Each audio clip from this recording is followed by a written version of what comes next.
ঘরে চলে এসে ছাড়ো, কি হয়েছে দেখো, ঘরে চলো।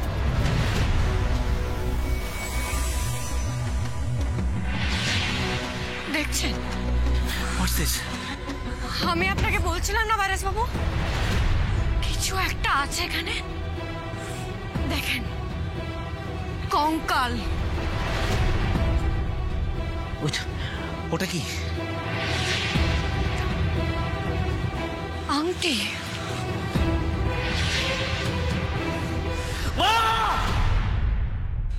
মানে ওটা মায়ের আংটি, মায়ের আংটি।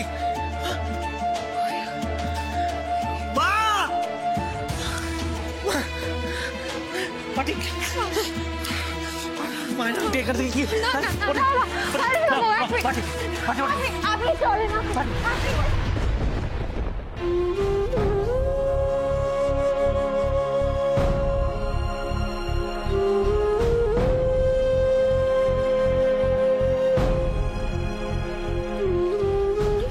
ঠিক লাগছে একটু?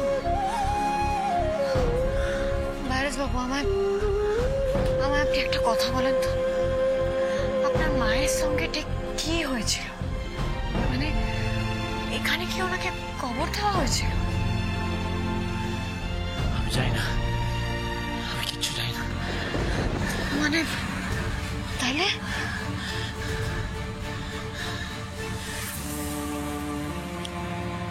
সেদিন আমার বার্থডে ছিল, জেঠুমনি জেম্মা থেকে শুরু করে সবাই সেদিন কোনো না কোনো কারণে বাড়িতে থাকতে পারছিল না। আর সেদিন খুব মন খারাপ ছিল আমার জন্মদিন, কেউ থাকবে না। বাবা আমার মন খারাপ বলে একটা পার্টি অ্যারেঞ্জ করে। এখন আমার যে মম তখন আমাদের অফিসে চাকরি করত, তাই সমস্ত অ্যারেঞ্জমেন্ট মমই করে। তারপর পার্টি চলাকালীন কোনোভাবে মায়ের গায়ে আগুন ধরে যায়, মায়ের শরীরটা পড়তে থাকে। আমি মাকে ওরকম দেখে আমি সহ্য করতে পারি না, আমার খুব শরীর খারাপ হয়ে যায়। আর বাবা তখন আমাকে নিয়ে হসপিটালে ছুটে যায়, ওখানে সঙ্গে সঙ্গে অ্যাডমিট করে আমাকে। আর আমার সাথেই ছিল তখন পুরো সময়টা। মম বলে যে এদিকে সমস্ত কিছু সামনে নেবে যাতে বাবা আমার কাছে থাকতে পারে। মায়ের নাকি পুরো শরীরটা প্রচন্ড পুড়ে গেছিল, এতটা পুড়ে গেছিল যে মম আর দেরি করেনি। মম সাথে সাথেই মায়ের ফিউনারাল অ্যারেঞ্জ করে দেয়, সাথে সাথে। আপনি কি বলতে চান ভাইরাস বাবু? মানে শাশুড়ি ম্যাডাম আপনাদের কাউকে কিচ্ছু না জানিয়ে এত বড় একটা সিদ্ধান্ত নিয়ে ফেলেন? আপনার মাকে পুরা দেয়? আমি কিছু বুঝতে পারছি না মাটি। আমার এই কঙ্কাল আংটি এইসব দেখে আমার কিরকম গোলমাল হয়ে যাচ্ছে। আমি বাড়ির সবাইকে ডাকতে হবে এক্ষুনি। না না না না না ভাইরাস বাবু, দাঁড়ান না।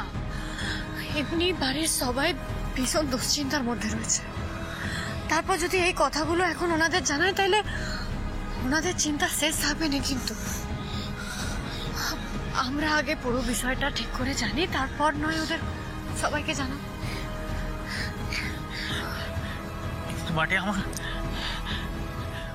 আমার মায়ের সাথে যদি সত্যি অন্যায় হয়ে থাকে, যদি সত্যি মাকে এখানে আমার মা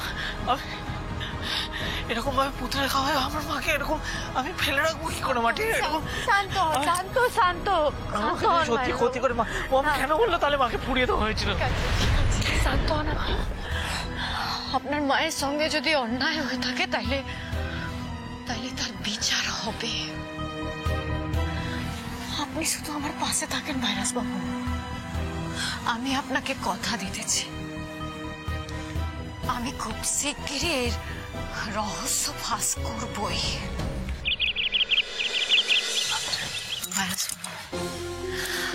আপনি একদম অস্থির হবেননি, একটু ধৈর্য ধরেন। আর আপনার মনে যা চলতেছে সেটা কিন্তু এখনই কাউকে বুঝতে দিলে চলবে না। দেখুন, আমি জানি হাতে একদম সময় নেই, কিন্তু তার রিফ্লেকশন যেন কোনোভাবে আমাদের এই পার্টির ওপর না পড়ে, আমি বারবার বলে দিচ্ছি। আমি যেভাবে যেভাবে আপনাদের বোঝালাম, ইনস্ট্রাকশনস দিলাম, সব কিছু যেন অ্যাকর্ডিং টু তাই হয়। হ্যাঁ রত্ন, ফুলকি, তোর একটু দায়িত্ব নে, পুরো ব্যাপারটা কিন্তু তোদের বুঝে নিতে হবে। হ্যাঁ, this has to B the most gorgeous party ever. Party? আবার কিসের পার্টি প্ল্যান হচ্ছে? ও মা, এটা কেমন বোকা বোকা প্রশ্ন হয়ে গেল এটা। তোমাদের বিয়ে হলো আর রিসেপশন হবে না? এমন পার্টি যার কথা কেউ কোনোদিনও ভুলবে না, নেভার। শাশুড়ি ম্যাডাম, আপনাকে না আমি খুব ভালো করে চিনি। আপনি ভাঙবেন তবু মচকাবেন নি, আবার কিছু একটা প্ল্যান করতেছেন, তাই তো? আরে তোমরা দাঁড়িয়ে আছো কেন? বলছি না হাতে সময় নেই, কাজ শুরু করে দাও। এটা দাঁড়িয়ে থাকলে হবে না, তুমি একটু হেল্প করে দাও রত্নকে। Get involved, come on. দেখো স্যার কেমন সাজানো হচ্ছে, চলো চলো চলো।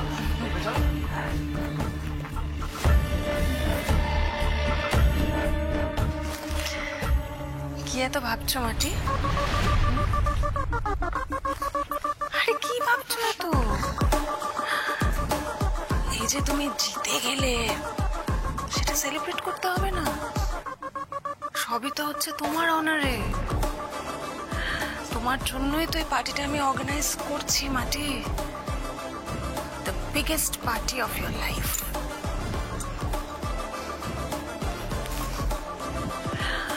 তো মিউজিশিয়ানরাও এসে গেছে।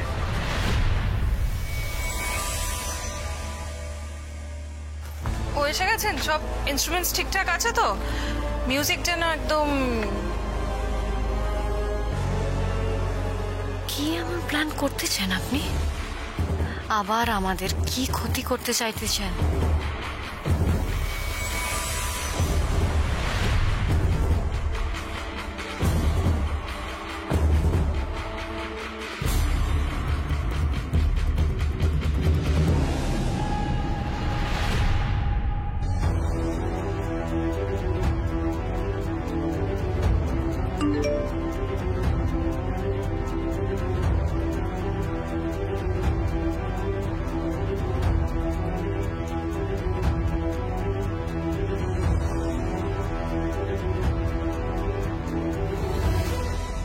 না না, আমি একটা জিনিস কিছুতেই বুঝতে পারছি না, তোমরা কি কোনো কাজ নিজেরা হ্যান্ডেল করতে পারবে না?